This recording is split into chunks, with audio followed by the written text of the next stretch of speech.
The other day, I was actually looking around on the internet and found something really interesting related to car crashes, which I was unaware of and thought was interesting, which is that there is a statistically significant spike in car crashes on the day that highly anticipated new music albums or new music is released.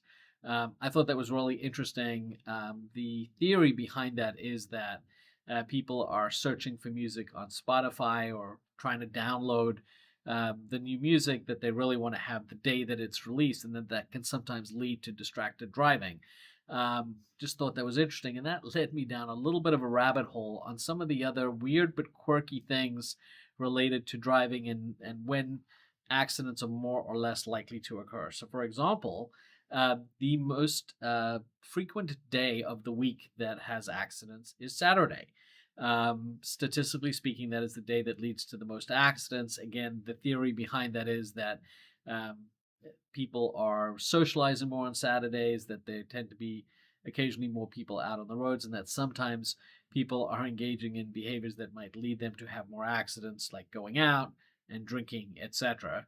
And then the one that I thought was really interesting and counterintuitive was that it is more likely, or statistically more likely, for people to have accidents in good weather than it is in bad weather. But again, one of the explanations for that, if you believe the research, is that people tend to be more on guard when the weather is bad. They're actually paying closer attention.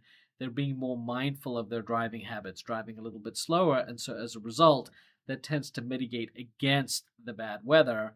As opposed to situations where the weather is great, people tend to let their guard down a little bit more, and that actually leads to more accidents. So, some very interesting information about accidents in general.